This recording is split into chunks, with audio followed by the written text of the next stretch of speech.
Selamat pagi, selamat siang, dan selamat malam. Kembali lagi dalam talk show kita. Pada kali ini kita akan membahas sebuah topik yang sangat kompleks dan menyentuh, yaitu kasus tentang Mary and Jody. Kasus ini itu tentang keputusan pemisahan bayi kembar siam yang menyebabkan salah satu dari mereka dipastikan akan meninggal dunia. Oleh karena itu telah hadir, bersama saya 4 narasumber yang akan membagikan sudut pandang mereka, terkait kasus ini. Mari kita mulai dengan pendapat pertama dari Mbak Erliana. Mbak Erliana, pertanyaan pertama adalah, apakah kasus ini termasuk sebagai sebuah dilema moral? Kalau iya, boleh dijabarkan alasannya, Mbak?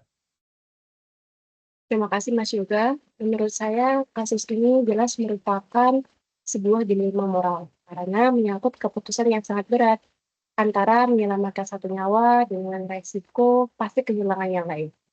Dilema ini menjadi semakin rumit karena tak ada pilihan yang benar-benar tampak benar.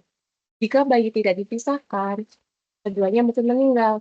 Tapi jika dipisahkan, Mary pasti akan kehilangan yang lain. Dokter dan keluarga berada dalam posisi yang sangat sulit karena mereka harus menimbang nilai kehidupan dua manusia mungil ini secara bersamaan. Jadi, tidak ada jawaban yang mudah untuk kasus ini. Baik baik, terima kasih banyak Mbak Erliana atas jawabannya. Eee Melanjutkan jawaban dari Mbak Erliana, berikutnya saya mau bertanya ke Mas Naufal nih, Mas. Kalau dari Mas Naufal, kira-kira kenapa ya kasus ini tuh juga melibatkan pertimbangan metaetis? Boleh dibantu, Mas? Ya, terima kasih Mas Yoga. Jadi ini tuh, sangat menarik ya, karena sangat menarik juga apa yang disampaikan oleh, Mbak Erliana. Jadi saya ingin menambahkan bahwa, kasus ini nggak hanya menentang secara moral, tapi juga secara metaetis. Artinya, kita tidak hanya bertanya apakah tindakan ini benar atau salah, tapi juga bagaimana kita mendefinisikan tentang kebenaran moral itu sendiri. Jadi apakah mengorbankan satu nyawa demi menyelamatkan nyawa yang lain ini dapat dibenarkan secara etis. Nah, bagaimana sih kita memaknai, hak hidup itu? Jadi, metaetika menyelidiki prinsip-prinsip dasar, di balik keputusan ini. Dalam konteks ini kita melihat pertentangan ya antara prinsip prinsip non-maleficence, tidak menyakiti, dan prinsip beneficence atau, memberikan manfaat, sebesar mungkin. Seperti itu sih Mas Yoga. Baik, jadi selain dia masuk sebagai dilema moral, dia juga menentang secara metaetis ya? Hmm.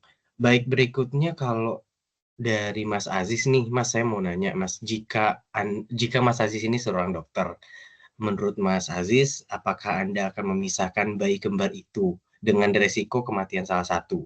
Boleh, diberikan argumennya, Mas Aziz? Oke, baik. Terima kasih untuk Mas Yoga. Untuk dari jawaban saya seandainya saya sebagai dokter, dihadapkan pada kasus bayi kembar siam ini yang bergabung dan harus dipisahkan, padahal ada risiko salah satu dari mereka tidak selamat. Jujur, saya akui, saya sebagai dokter, ini bukan keputusan yang sangat mudah. Namun, dari sisi medis dan juga moral, saya akan memilih untuk melakukan tindakan pemisahan. Kenapa?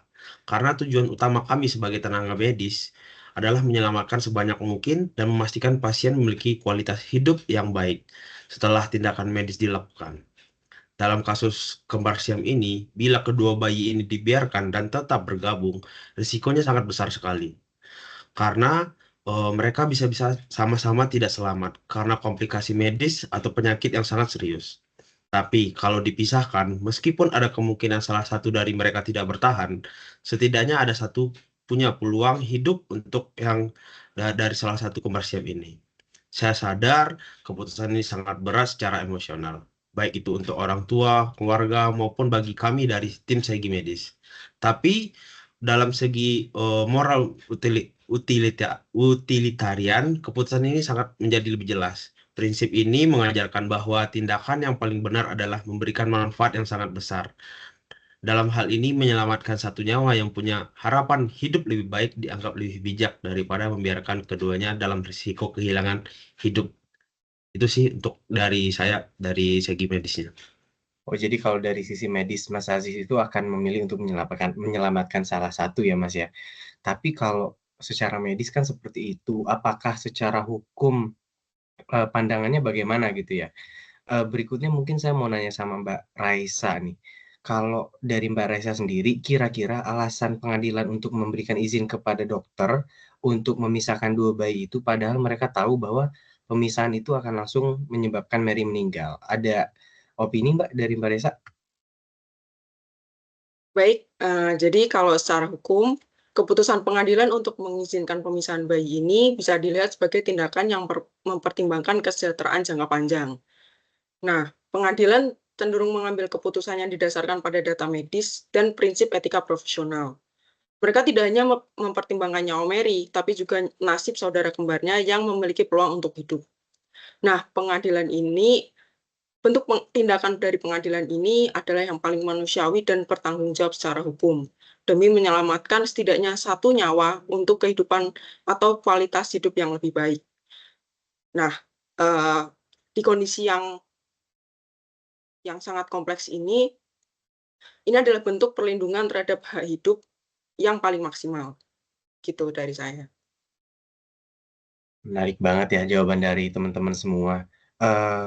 Tadi yang diawali dari bahwa ini adalah dilema moral, terus dari Mas Naufal juga ini menentang meta etis, dari Mas Aziz sebagai tim dokter misalnya akan memilih untuk menyelamatkan satu nyawa dan disupport dengan pernyataan dari Mbak Raisa yang dari sisi hukum ya, bahwa telah dipertimbangkan juga untuk nyawa saudaranya yang satu lagi. Oleh karena itu, Mbak Erliana, Mas Noval, Mas Aziz, dan Mbak Raisa, saya mau berterima kasih atas waktunya dan telah menjelaskan dari sudut moral, meta etis, medis, dan hukum. Tadi jelas kasus seperti ini mengingatkan kita bahwa tidak semua ada jawabannya, gitu ya. Kadang ada abu-abu gitu ya. Keputusan yang paling sulit justru harus diambil dengan hati dan akal bersama. Sekali lagi terima kasih banyak. Sampai jumpa di diskusi berikutnya.